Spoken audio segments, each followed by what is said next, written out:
Thank you, Molly. Thank you, Molly, for the nice introductory. And thank you, everyone, for attending the session. I'm very excited to share some of my research and experience with everyone. So Molly did a good introductory, so I'm not going to further introduce myself. If anyone's interested to connect after the session, you can always find me in LinkedIn. And I'm going to share some slides, and by the end of the day, if, I will send the slides to Molly too. If anyone would like to have a copy, just contact Molly, you can get a copy. And for the session, as Molly introduced, we were recording the session, but I'm not going to wait until the Q&A to allow you to ask questions. Please jump in, ask me questions, and I will starting by asking questions as well. I want to make this more conversational because otherwise you're going to get bored. It's the end of the day, so let's make some fun together. And again, if you don't want to show your face on social media, just turn off your video and still continue the conversation. So without further ado, allow me to share some slides I put together as a guideline for the conversation this evening. So can anyone, can you raise your hand? Can you see the slide? Can you please? Okay. Okay, good. Okay. So today we're going to have 2 mini sessions. The first session, ESG in action. I don't have to explain ESG. You guys all know about it. It's been, the most popular topic these days. So the first session, I will do an overview for the global ESG and ESG movements in US. And the second mini session, I will talk about some interesting ESG development in China. And so let's get started from here.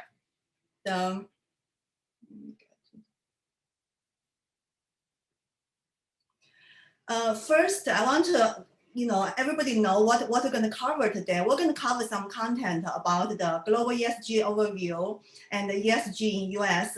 By the end of this session, I like you guys to be able to take away 3 answers for 3 questions. First, what are the global ESG movement challenges? Second, what are the key elements of ESG implementation? The third, how can US lead global ESG revolution? Okay, first, let's see. Before I dive into this one, I want to ask anyone, let me see if I can see anybody, everyone. I probably cannot see everyone, but please jump in. Does anyone knows the origin of ESG? Where ESG come from? Okay. Let me give a little bit of explanation. Who tells wins? This is a landmark report released in 2005 by United Nations. So with this report officially introduced the term of ESG. I think I don't have to further explain what ESG means. We all know E for environmental, S for social, G for governance. I think our fellows today here, maybe you guys know a lot about environmental because you are in the clean energy association, organizations. I don't have to explain more. It's climate change, environmental protection, energy resource utilization. What S means, I believe you know as well. Today we're all talking about equality, inclusivity, and social responsibility. G is more related with corporate governance, meaning the management, how board interact with management, how the strategy get implemented, what is the executive pay, what is corporate culture and business ethic, right? So this is what the origin of ESG. Next one, ESG reporting standard and framework. Again, I want to ask everyone, have you heard about those 3 major? Okay, So does I I cannot see everyone, but I saw a gentleman is nodding your head. I couldn't your in your purple shirt. So you're nodding your head. Can I ask you, share with me what you heard about, what you know about?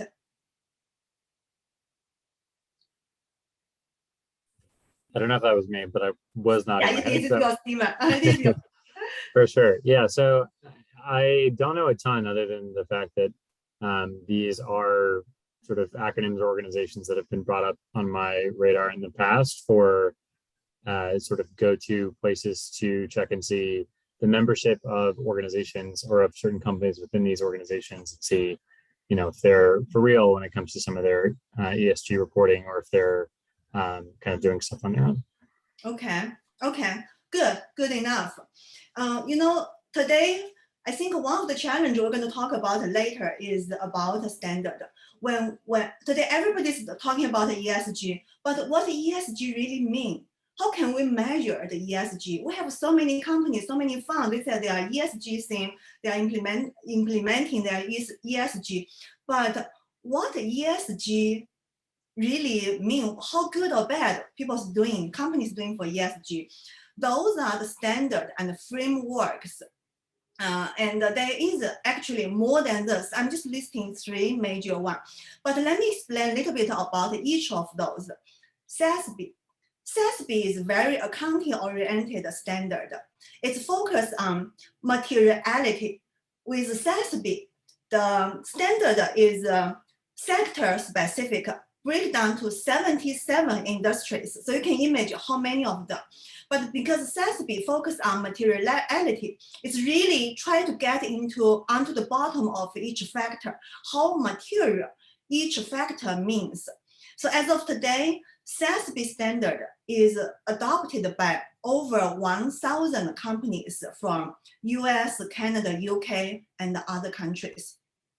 The next one is TCFD, Task Force on Climate-Related Financial Disclosure. Similar as SASB, I think the principle is similar. Try to put something standard so people can measure how good or bad it is doing. But TCFD is more focused on climate change related topic. As of today, it's already become a mandate reporting requirement in EU countries, UK and Hong Kong Exchange. And the last one is GRI, Global Reporting Initiative. So Global Reporting Initiative is focused more on labor and human rights topic. So we can already see how differentiated all three, and there's more, like I said, and also as we can see, some company adopt the SASB, some company adopt TCFD, some country go with TCFD, some country. There is no global framework. There is no global standard at all at this moment. So that is part of the reason the ESG reporting is very challenging as far as the implementation. I will go back after we talk about some topics later. I'll come back later. And before we go too much for the ESG rating, I believe everyone heard about those two rating systems. If I'm just elaborate a little bit. This is the two major rating firms. Just like we do the credit rating for different firms. Everybody have a rating. It's just a system we can start to compare how company perform. So these are two major ones, both headquartered in US, ISS and the MSCI. I'm not going to too further because time limit. I just want everybody to understand. ESG reporting did not come as ESG at the first place. Both major systems, they started the rating score as CG rating score called corporate governance. Between 2015, like for ISS delivered 3 different reporting systems, CQI, grade, and quick score. They are all corporate governance reporting rating system, not ESG. Same thing for MSCI. MSCI didn't do rating system before. It was from a company called GMI, but the GMI rating system was also an accounting-based system. So this ESG, since it's introduced to the business world in 2005, it didn't really become part of the business concern until middle 2010. So slowly, in the middle of 2010s, like for ISS in 2016, they quickly rebrand their CG rating system to be a ESG. And the similar for MSCI. MSCI bought this company, GMI, in 2014 and rebranded GMI's ESG rating system to be today's MSCI ESG rating system. So I'm going to pause here. I want to ask everybody, have you heard about the ESG rating system at all? No. Okay. Okay. So if that is the case, then I have some reference in on the end of the slide you guys can go into. But I just want to make it as simple as possible. It's just a system we can use to score a company's ESG performance. Just remember this, because I'm going to dive a little bit deep into the MSCI rating in a second.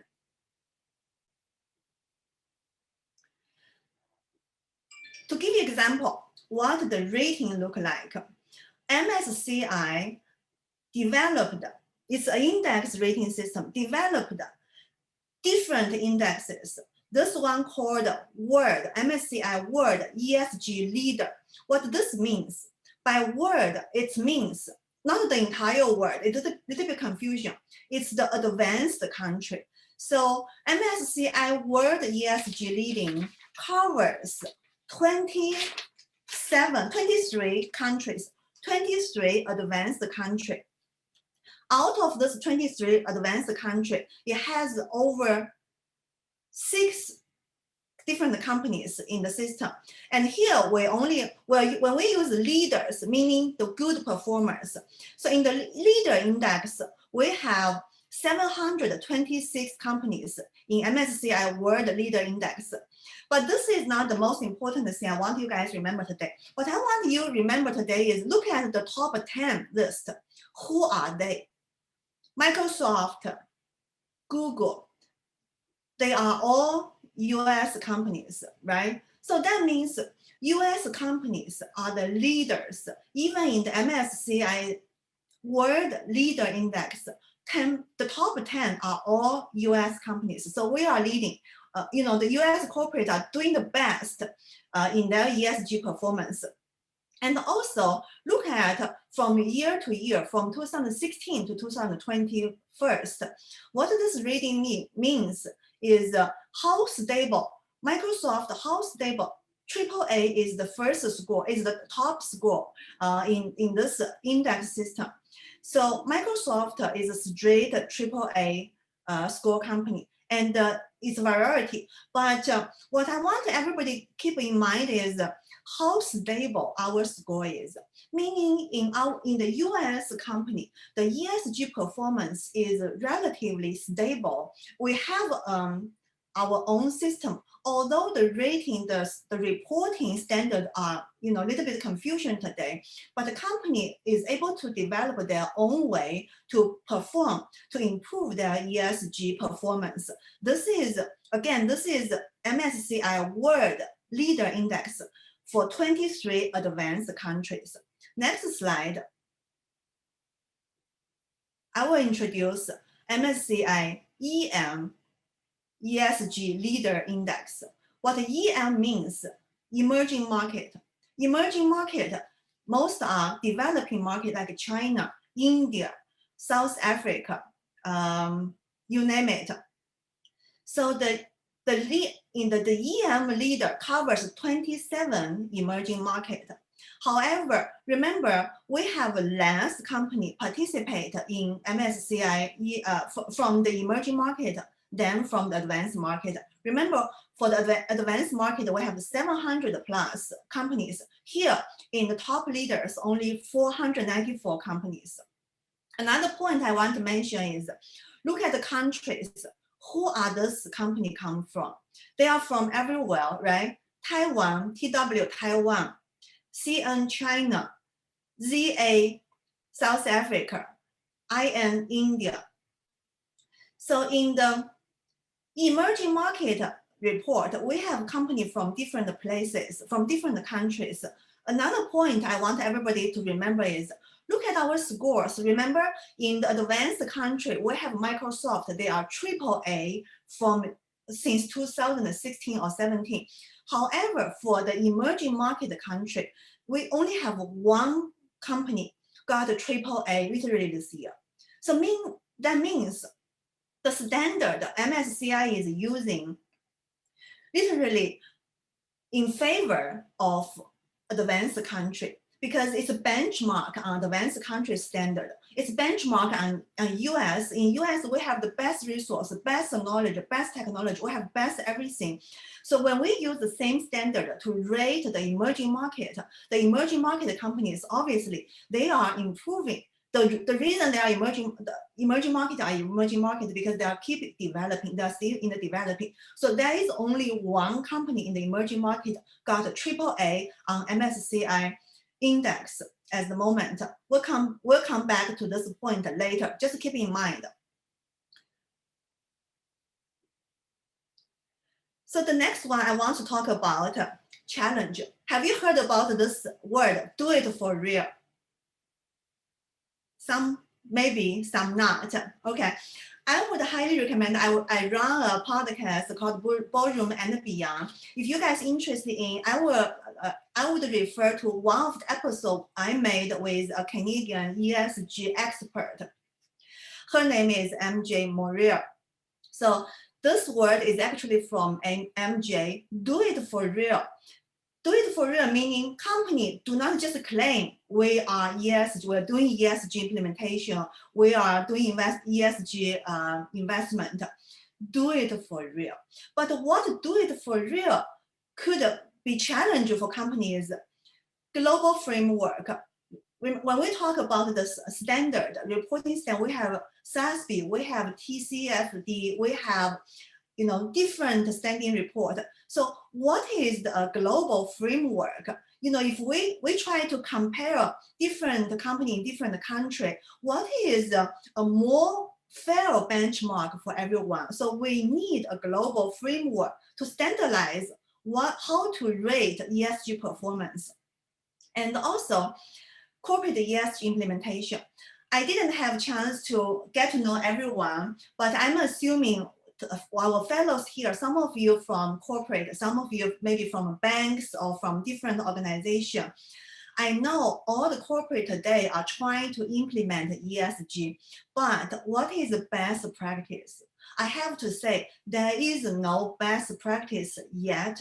Unfortunately, ESG is just, it's an old concept, but implementing ESG is just so new to all the corporate. There is no best practice. Everybody's trying to find out. Everyone is doing a little bit of something different. So implementation is a challenge. The third challenge is ESG washing. What ESG washing means? Have you guys heard about ESG washing, greenwashing? That is basically, I claim I'm doing ESG. Do I really do it? God knows, right? So many people claim either they are not aware what ESG implementation really means, or people just do it. People just say it because they want to be part of the ESG movement. And the last challenge, which is really make this ESG implementation become urgent, is the climate report. And again, my background is from renewable energy, clean energy, and solar energy, solar high tech. I love renewable energy. I always believe renewable energy, clean energy is the future. And the climate report came out from IPCC literally just early of this month. Point out certain things. First, it's the first time this report officially announced human behavior is responsible for the global warming. And the second, the report point out that the global warming is only getting worse if we do not do anything to change our behavior, to change the human business behavior, to change maybe some of lifestyle have to change to slow down the global warming. We cannot stop global warming, but we can limit the pace.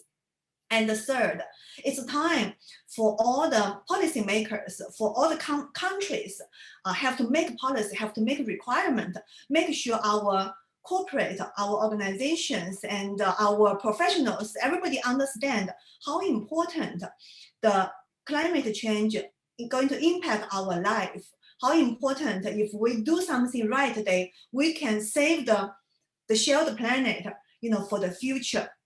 So I don't have to elaborate more about the climate change impact. I believe everybody is feeling it, like, how hard, we are in Chicago. I'm in Chicago. I feel this summer is the hottest summer I've been here. I'm here for 20 years. And we all heard about the wildfire because before it was only in California. This year we heard a wildfire in East Coast, in everywhere in Australia, even in Russia, northern Moscow, very cold place, have the wildfire. So I think climate change is the most urgent call to the human society. And because of that reason, I think it's going to, renewable and clean energy is going to boom for the next decades. Now let's talk about the US. We are all here. We are all US citizens. We all love our country. We think we're doing great. And what we're doing in the ESG movement today. This is just a list of, the rules and regulations. We don't have to name it, but I want to point out certain things. First, unfortunately, US is not a leading country in ESG movement. We are catching up. This year is really, since last year, since 2020, we are catching up on ESG. The leaders are EU countries. But I think in US, the regulators is making very proactive progress to catching up by issuing new ESG reporting framework. By NASDAQ is issued a board diversity rule. So it hasn't been approved by SEC yet. Upon approval, the NASDAQ will become the first stock market in US require board diversity. And also we have climate change focus, different regulations and framework set up by SEC this year, between last year and this year. So we're moving very aggressively because of US influential country in the world. So we are doing our best to try to catch up. We're not a leader yet. Again, I have to say this, but I believe we can become a leader. In addition to the regulators, what we are doing, what the US corporate is doing today. I'm not going to read everything here, but I like to point out a couple items in this list. You guys can have the copy if you're interested from Molly. I like to point out, first one is the ESG integration research by KPMG report. I have the link for this KPMG report. If anyone's interested to learn what this report is doing, what this can help you or your organization for the ESG implementation, I highly recommend this report. What this report points out is a couple things. First, companies have to identify ESG related factor for your company. Because when we talk about the ESG, it's E and S and G, so many factors for each sector. So which company, like for United Airlines, maybe the most relative one for them is S and E, right? And for banks, it could be different. So first, identify related ESG factor for each company. Second, top down and bottom up. What that means is ESG has to drive from the board, top down, and however has to implement it in the organization with every level, executive level, middle level, and even I always say when we implement a strategy, I have to go to the shop floor asking my logistic guy, does he understand what ESG mean? Because what ESG means for his work, that means what he's doing is going to impact the company's ESG performance. So in the KPMG report, you can have a better idea about what I'm talking about here. Another one I like to point out is the shareholder engagement. Shareholder engagement is a very, how to say, is a term in the investment, fund manager investment, how to say, the word is concept. Good example is Intel CEO. Intel swapped their CEO last year. The major reason is one investor, one good decent sized shareholder been pushing Intel to make strategic change. So ends up Intel swapped their CEO. Why shareholder engagement is so important today is because this ESG improvement has to come from everyone. With investors, they have the power of capital. They can say more like, if you don't do this, I'm going to not invest to you. Or when I invest, I want to make improvement. I want to make changes for the organization. So I will highly recommend to read some news about this so you understand what shareholder engagement means to ESG and to corporate ESG implementation. And the third one I like to highlight it is ESG revolution in bank. Banks today, same reason as shareholder engagement. Who are bank? Money provider, right? With bank can utilize the leverage of a fund. If I loan the money to you, you're going to have to invest in certain area, ESG investment or climate change fund, climate change project. We have in US, we have our first bank in Florida. This bank just launched last month in July. So the initiative of this bank is to support climate change related project, more clean energy project. So I would highly recommend to check something like this. And I'm not going through everything. I believe you guys can read. There's a lot of information flowing around in the media today. Now, I think we're getting to a point. I like to summarize our conversation today and allow you guys to ask some questions. Come back to the first three takeaway question. Global ESG movement challenge. Two challenge. First, we need a standardized global framework. Second, we need to understand different countries have different social and economic conditions. Therefore, their ESG standard and reporting guidance could be different, but under the same global framework. Second takeaway, what is the key element for corporate ESG implementation? First, identify the company-related ESG factors. Second, make ESG implementation part of the corporate strategy. Like I said, it has to come from top down and the bottom up. Make sure everybody in the organization understand what my job related with company's ESG goal. And the third, good monitoring system and third-party audit. So last takeaway, what can US lead? Now we understand the importance of global framework. US is the #1 economy in the world. We have our best performers in the advanced countries ESG index. So for us, it's very important to understand the diversity, to understand, there are some countries in the emerging market, they might need a different standard, different measurement, because they're not as good as we are. The government are not as good as we are, be able to provide guidance and support to their company. And the companies are not as good as our company here, be able to perform as good. So if we set a bar like too high, might not be fair to them. So I think for us, it's good to understand people need a different standard, different measurement. And the last thing for US to lead is to understand global collaboration. As we can see, global change, climate change, global warming, can we just do it because we are the best one? We can stop the global warming?